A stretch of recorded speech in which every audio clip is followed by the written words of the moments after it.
नमस्कार मित्रांनो, श्री स्वामी समर्थ. पुस्तकांची दुनिया या आपल्या कथाकथनाच्या यूट्यूब चॅनलवर मी सौ पूनम सोमनाथ पाटील आपले अगदी मनापासून सहर्ष स्वागत करते. मित्रांनो, दिवाळीचा सण मोठा, आनंदाला नाही तोटा, हे खरं आहे. माझ्याप्रमाणे तुमच्याही जीवनात पुढचे सर्व दिवस व सर्व वर्ष सुखा समाधानात आनंदात जाओ ही स्वामींचरणी प्रार्थना. अशी प्रार्थना करून आता आपल्या कादंबरीच्या पुढच्या भागाकडे आपण वळूयात.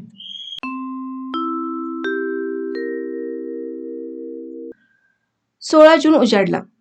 कॉलेज सुरू व्हायला 3 दिवस राहिले. पैशाचा मेळ काहीच झालेला नव्हता. शेवटी एक योजना आखली. काय व्हायचं ते होऊ दे. 1 जुलैला कोल्हापुरात जायचं. अगदीच रस्त्यावर आलो तर मग बघू. नाईक साहेब गारगोटीला राहायला गेलेले. त्यांना लिहिलं, कॉलेज व बोर्डिंगमधील सवलतीसंबंधी मी कोल्हापुरात प्रयत्न करीत आहे. त्यासाठी आपली शिफारसपत्रे हवी आहेत. तसेच कोल्हापुरात ओळखीच्या ठिकाणी मला काही शिकवण्या मिळतील तर बघा. यासंबंधी आपल्यापाशी चौकशी करायची आहे. आपण कधी कोल्हापुरात येणार आहात ते कृपया कळवावे, म्हणजे मी प्रत्यक्ष आपणास भेटण्यास येईल. आपल्या भेटीची मला नितांत गरज आहे. उत्तराची वाट पाहत राहिलो. मळ्यातली कामं सुरू होती.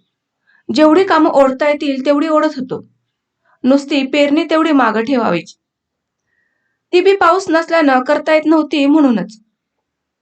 कॉलेज सुरू होऊन 3 दिवस झाले तरी नाईक साहेबांचं पत्राला उत्तर नाही. वास्तविक एवढ्या तडकाफडकी उत्तर येणं शक्य नव्हतं, पण मला घाई होती. कॉलेज सुरू झाल्यानं प्राण कंठाशी आले होते. सुनीताताईंना माझ्या कॉलेजविषयीच्या सर्व धडपडीची माहिती तपशीलवार कळवली. जवा जोशी मला शिकवण्या मिळवून देतील या भरोश्यावर मी आहे असंही सांगितलं. शिकवण्या कुठंच मिळाल्या नाहीत तर मात्र माझी पंचायत होणार आहे. निदान बोर्डिंगचा खर्च तरी मलाच भरावा लागणार आहे. कॉलेजच्या फीची फारशी काळजी नाही. मागल्या वर्षी मला फ्रीशिप मिळाली होती. तीच पुढं चालू राहील असं वाटतं, कारण मी बऱ्यापैकी गुण मिळवून पास झालो होतो.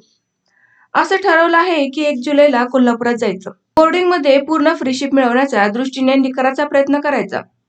कॉलेजमध्ये प्राध्यापकांच्या वतीनं प्रवेश फी व जिमखाना फ्री आस्ते आस्ते देतो म्हणून सांगायचं. लायब्ररीतून व विद्यार्थी मित्रांकडून अभ्यासाची पुस्तकं वाचायला मिळतीलच. जूनच्या 30 तारखेला दोन्ही पत्रांची उत्तरं हातात पडली.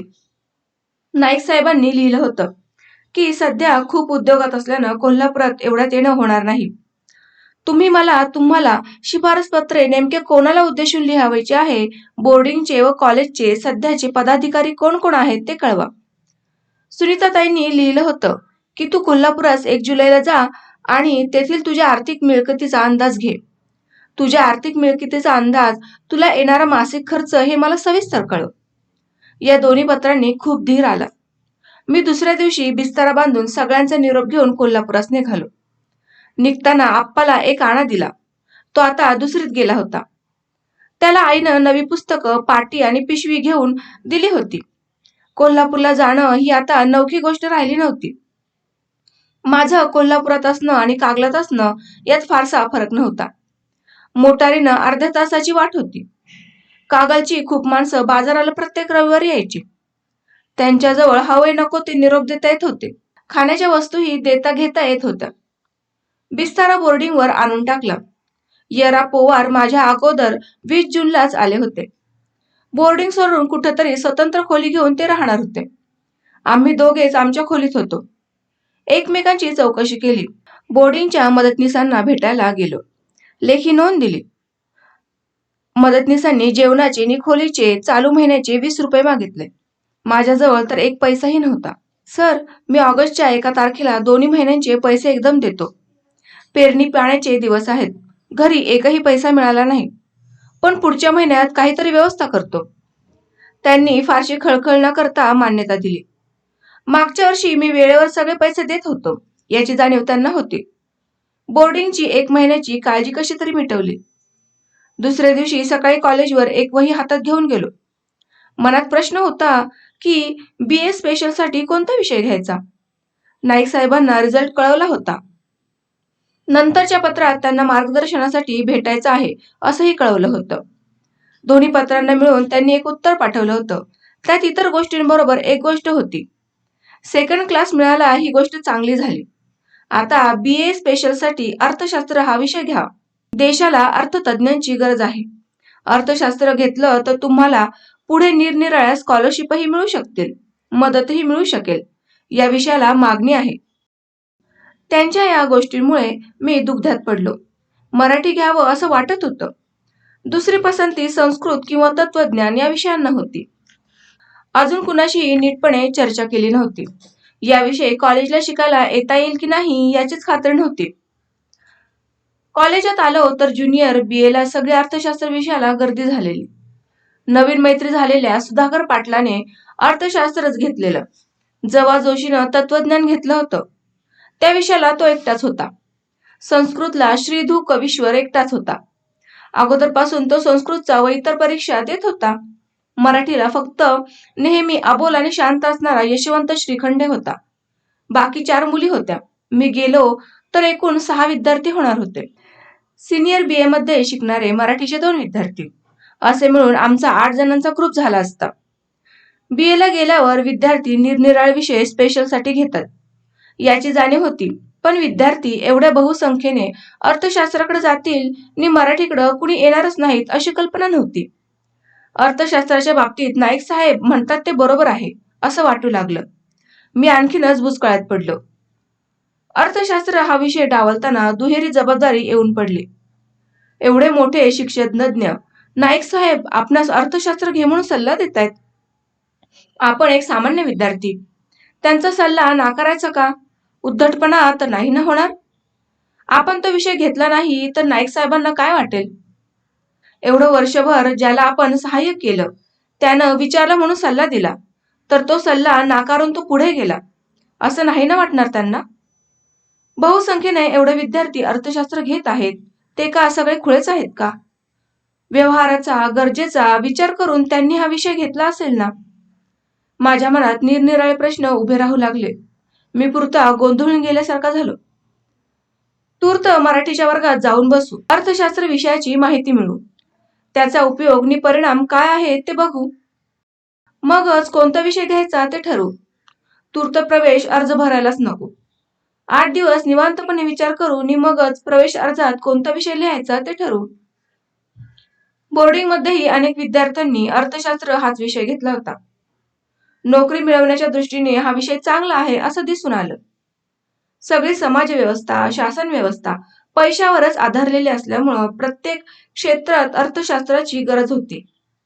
कोणतंही क्षेत्र अर्थशास्त्राचं स्वागत करायला सज्ज होतं.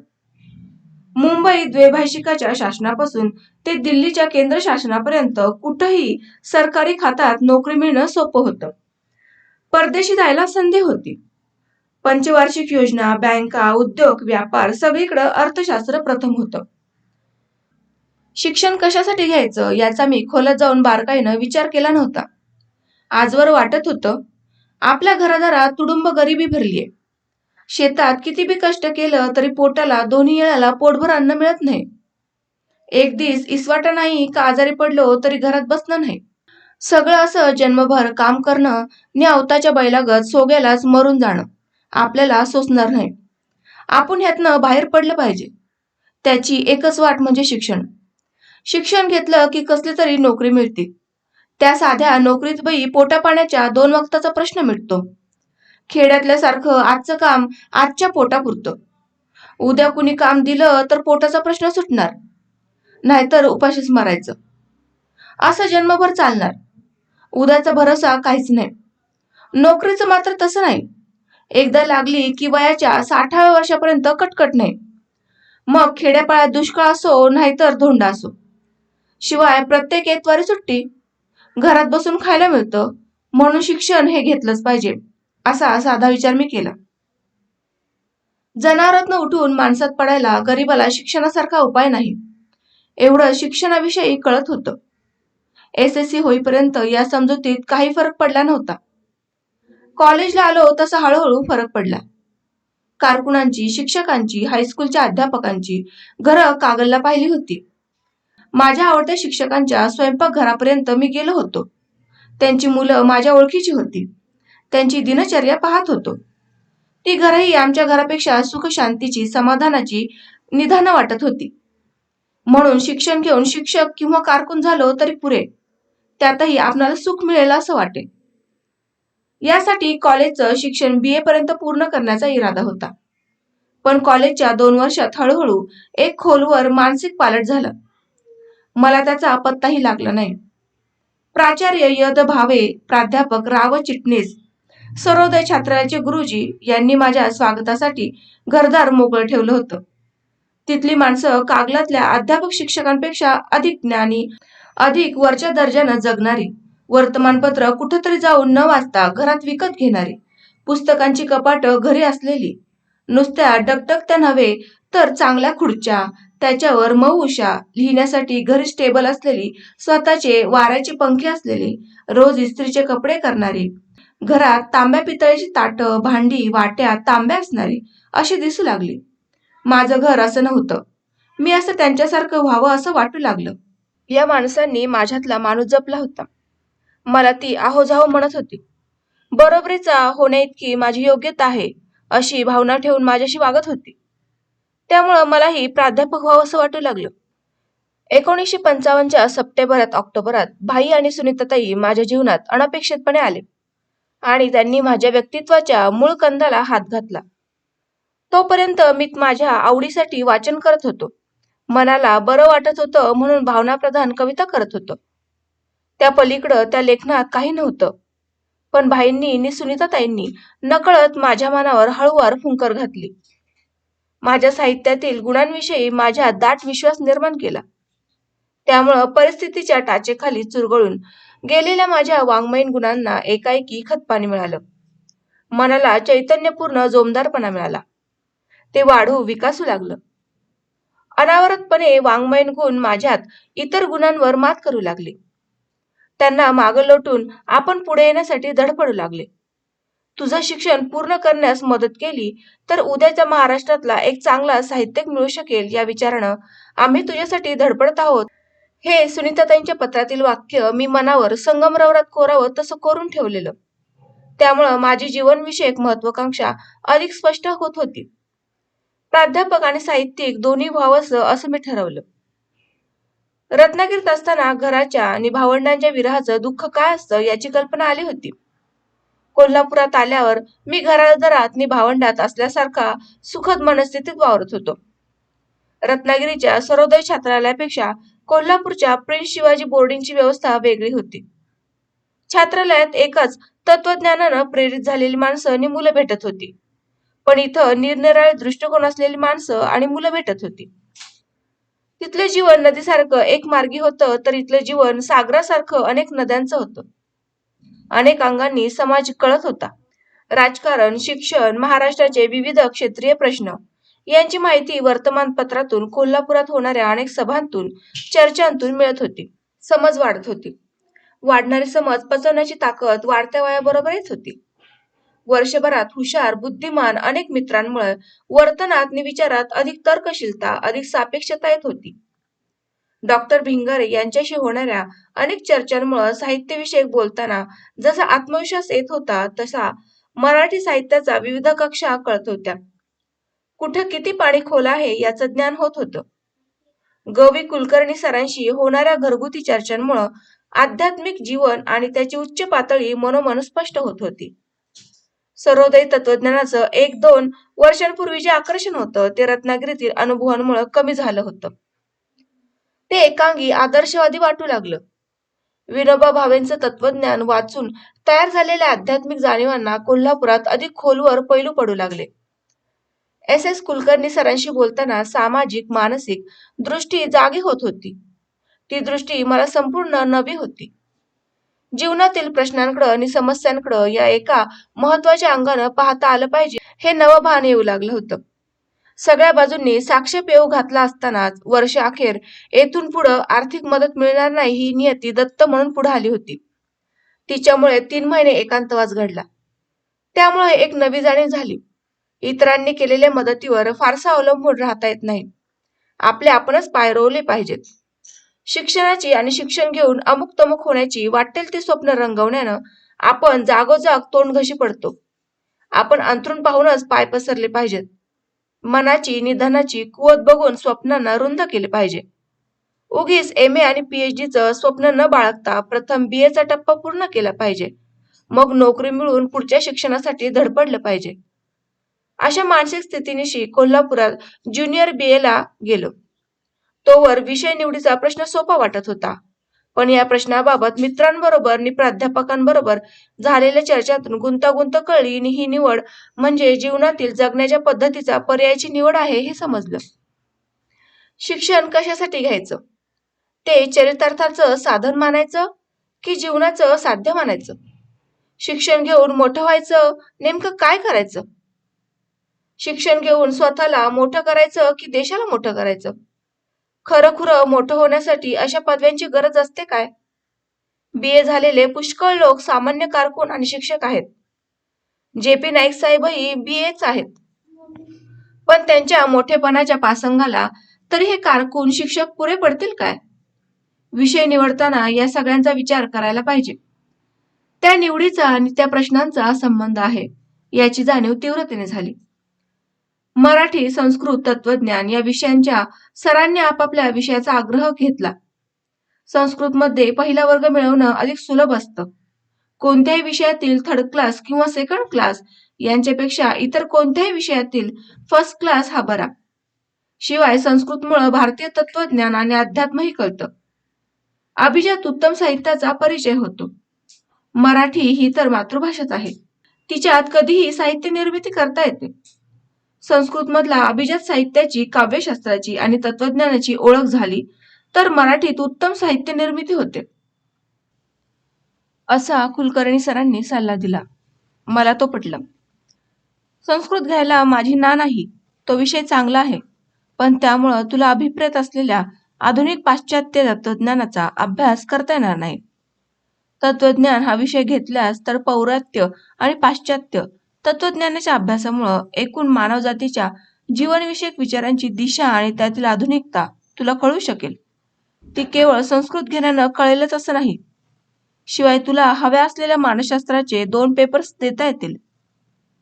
तेव्हा तुझा तू विचार कर आणि काय घ्यायचं ते ठरव. असं SS कुलकर्णी सरांनी सुचवलं. तेही बरोबर वाटलं. भिंगारे सर म्हणाले, तुझी एकूण परिस्थिती लक्षात घेता तू मराठी घ्यावंस असं मला वाटतं. विषय निवडताना आपल्या व्यक्तिमत्वाची प्रत्यक्षातील कुवत, सभोवतालचा प्रत्यक्ष व्यवहार आणि ध्येय यांचा जास्तीत जास्त मेळ ज्या विषयात वसेल तो विषय निवडावा. उगीच नुसत्या ध्येयाच्या फांद्यात पडू नको. ज्याची आर्थिक परिस्थिती उत्तम आहे त्यानं केवळ ध्येयाचा विचार करावा. तुला तर कॉलेजच्या शिक्षणासाठी प्रत्येक वर्षी नवी आर्थिक योजना राबवावी लागते असं दिसतंय. अशा वेळी केवळ व्यक्तिमत्वाच्या विकासासाठी ध्येयवाद विषय निवडणं हे अव्यवहार्य आहे. संस्कृत हा विषय कितीही चांगला असला तरी तो हळूहळू हायस्कूलमधून आणि कॉलेजमधून बंद होत चालला आहे. या भाषेची जागा हिंदी भाषा घेऊ लागली आहे. तुझी शेतकऱ्याची परंपरा असल्यानं BA MAचं संस्कृत तुला जाचेल. शिवाय MAचे संस्कृतचे पेपर्स इंग्रजीतच लिहावे लागतात. अजून MAला मराठी माध्यम घ्यायला परवानगी नाही. तेव्हा मराठी घेऊन टाक. फार विचार करत बसू नको. तत्वज्ञान, मानसशास्त्र, अर्थशास्त्र हे विषय हायस्कूलला नसतात. ते तुला माहीतच आहे. तेव्हा या विषयात MA झाल्यावरच नोकरी शोधावी लागेल. नाहीतर मग कारकुनी करावी लागेल.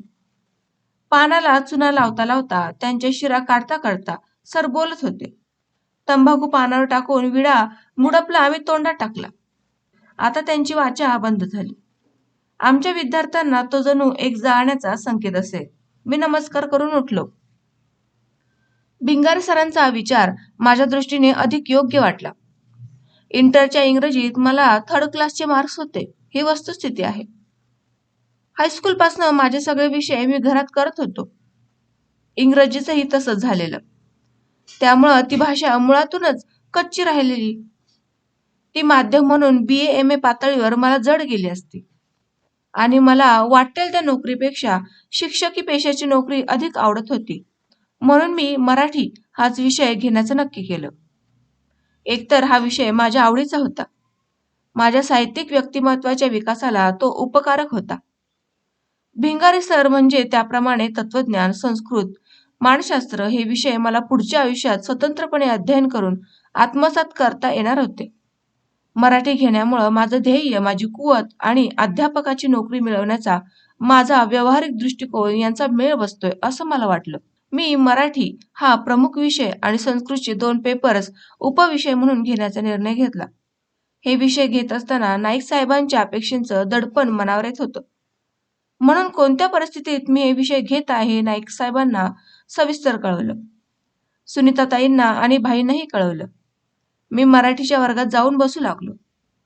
संस्कृतचे 2 पेपर्स घेतल्यानं गवी कुलकर्णी सरांना बरं वाटलं. एस कुलकर्णी सर तर मनाचा कल महत्वाचा मानत होते. त्यानुसार मी केलेलं. संपर्क सर्वांशीच हवा तो चालू राहिला. कॉलेजचं शिक्षण हे केवळ चरितार्थासाठी साधन नाही, ते व्यक्तिमत्वाच्या विकासाचं माध्यम आहे. याची जाणीव मला या काळात विशेष झाली.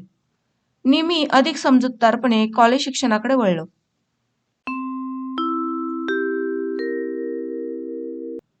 तर मित्रांनो, कादंबरी वाचनाच्या आजच्या भागामध्ये मी तुमचा आज इथेच निरोप घेते.